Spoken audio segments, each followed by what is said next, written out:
Bien, estamos de vuelta para hablar de un tema que aparentemente tiene preocupados a muchos en materia laboral. Ayer el ministro de Trabajo, Iber Maraví, quien dicho sea de paso el 30 de septiembre verá su interpelación en el Congreso de la República, anunció el final de la suspensión perfecta. Esta modalidad laboral va solamente hasta el 2 de octubre. ¿Qué tan beneficiosa realmente es o qué tan perjudicial en todo caso resulta? Se ha decidido ponerle fin, dice, ante la progresiva recuperación de la producción nacional. Para ello vamos a conversar con una abogada laboralista, con Cristina Oviedo, a quien le damos la bienvenida y las buenas noches. Buenas noches, gracias por la invitación. Cristina, desde su punto de vista, ¿esto es realmente beneficioso para los trabajadores o resulta más perjudicial? A ver, esta medida va a afectar directamente a aquellas empresas que en la actualidad no pueden operar al 100%, por ejemplo, porque tienen un límite de aforo, ¿no? Básicamente estamos hablando de las empresas de entretenimiento, las empresas de transporte terrestre, restaurantes, bares, discotecas, aquellas empresas que no pueden operar al 100%. Entonces, la suspensión perfecta de labores que nació en virtud de este decreto de urgencia 083-2020 es una suspensión perfecta más expeditiva, que nace como una alternativa a la suspensión perfecta que ya existe en el régimen laboral general, para evitar ceses colectivos, para poder conservar la fuente de trabajo. Entonces, estas empresas van a ser las golpeadas con esta medida y por lo tanto los trabajadores que laboran en estas empresas son los que podrían ser golpeados incluso con ceses individuales, ceses colectivos, y ya en el peor de los escenarios podríamos estar hablando de liquidaciones de empresas, ¿no? Que evidentemente va a traer consigo desaparición de empleos formales, ¿no? Correcto. Entiendo que se presentaron 40.000 pedidos de suspensión perfecta para 40.000 trabajadores y que a la fecha hay precisamente 5.000 que continúan. 5.000 personas están todavía en suspensión perfecta. Ahora, consultarte esa medida, ¿es retroactiva? ¿Vendría a ser retroactiva o solamente vendría a impedir nuevas inclusiones a esta modalidad? O sea, la suspensión perfecta en virtud de este decreto de urgencia solamente va a estar viva hasta el 2 de octubre. ¿No? A partir del 3 de octubre, las empresas podrán solicitar la suspensión perfecta, pero ya del régimen general, que no es tan expeditiva como esta suspensión perfecta de labores. Ajá, eso quiere decir que no, entonces no van a poder sumarse y que todos los trabajadores que estaban dentro de esta suspensión perfecta expeditiva van a dejar de estarlo, o bien pasan nuevamente a ser parte, digamos, de la planilla de la empresa, o bien, digamos, se les despide, lo que decida la empresa, ¿correcto? Sí, y ahí hay un enfoque errado de parte del Ejecutivo, ¿no? Porque parecería que a partir del 3 de octubre, mágicamente, estas empresas golpeadas van a tener dinero para poder pagar a estos trabajadores que están aún en suspensión perfecta de labores, que no se pueden reincorporar a su puesto de trabajo, pero van a tener que percibir el 100% de su remuneración. Y esto no va a ser así, o sea, mágicamente el 3 de octubre no van a tener los recursos necesarios para poder pagarle la remuneración a los trabajadores. Si lo que se quería era evitar el abuso de esta figura, lo que debió hacerse en todo caso es regular una suspensión perfecta de labores de acuerdo al contexto actual, ¿no? Que sea aplicable de repente a aquellas empresas que no operan todavía al 100% por un aforo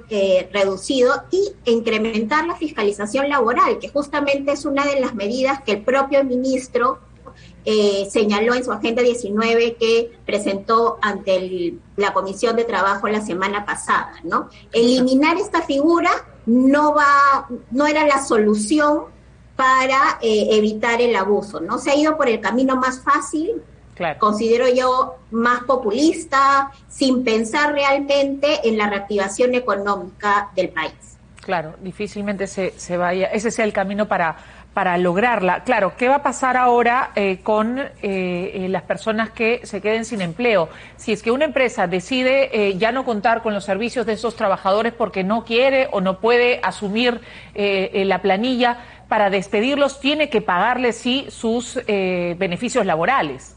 No es que los despide Sí, y queda ahí en el limbo, en nada. tiene que pagarle los beneficios laborales, pero ¿qué pasa? ¿Qué pasaría, por ejemplo, si la empresa no tiene para afrontar eso? De repente podría llegar incluso a la liquidación de la empresa, ¿no? Y Claro. terminaría ya despidiendo a todos los trabajadores de esa empresa y desapareciendo esa empresa, y probablemente se constituye otra empresa, pero bajo la informalidad, ¿no? Claro. Y se incrementaría también este porcentaje ya tan alto que tenemos de informalidad, que supera el 75%. Claro, por ejemplo, trabajadores de clubes, de clubes de esparcimiento, de empleados que trabajan en empresas de eventos, empresas de Educación, el propio turismo. sector educación, ¿no? Sí, empresas de turismo, en este caso colegios o actividades de educación que están siendo no presenciales, y se ha prescindido o se va a prescindir seguramente de muchos. Entonces, desde tu punto de vista, más que ser beneficioso, entiendo, sería perjudicial planteado tal como está ahora. Exactamente, ¿no? Lo que se debió hacer es regular esta medida teniendo en cuenta el contexto actual, que ciertamente ha cambiado, ¿no? Hay más empresas que operan al 100% y son, digamos, una minoría la que opera no al 100%. Entonces, lo que tendría que haber pasado es adecuar esta figura al contexto actual, no desaparecerla, e incrementar las fiscalizaciones laborales a través de SUNAFIL para sancionar a aquellas empresas que hagan un mal uso o un abuso de esta figura. Claro, darle solución a quienes no están laborando en estos momentos, que no están produciendo, no son parte de la cadena de producción de nuestro país en este momento, precisamente por la pandemia, y ayudarlos de alguna manera a seguir subsistiendo, tal vez a través de nuevos préstamos. ¿O qué plantearías tú como experta laboralista? Sí, a través de subsidios. Igual, digamos, estas personas pueden recolocarse también en otras empresas que sí están funcionando al 100%, ¿no? Pero de repente dando subsidios que permitan un poco que estas personas puedan afrontar esta difícil situación que están viviendo, que sin lugar a dudas es una difícil situación para ellos. ¿Y qué pasa, por ejemplo, en el caso de las empresas que probablemente quiebren, no tengan para pagar los beneficios laborales de sus empleados y por ende obviamente tampoco tengan para emplearlos, para pagarles la planilla mensual porque no están produciendo? ¿Cómo puede, digamos, salir de este hueco tanto el trabajador, que se va a ver perjudicado, como la empresa, que probablemente termine quebrando? A ver, cuando una empresa quiebra, esa es una causa justa de un cese colectivo, ¿no? Todos los trabajadores en ese supuesto serán cesados y ni siquiera recibirán la indemnización por despido arbitrario, que es este sueldo y medio por año completo de servicio, ¿no? Entonces se van a su casa sin esta indemnización, sí con el pago de los beneficios sociales que hayan generado hasta la fecha de cese, pero también podría pasar que la empresa ni siquiera la situación, digamos, más radical a la que seguramente tendrán que llegar o podrían llegar, sobre todo las MIPES, ¿no? Que van a ser las empresas más afectadas con esta medida. Exacto, y como tú señalas, probablemente terminen, si es que vuelven a resurgir o nacer, en la informalidad. Lo hagan, pero a través de la informalidad.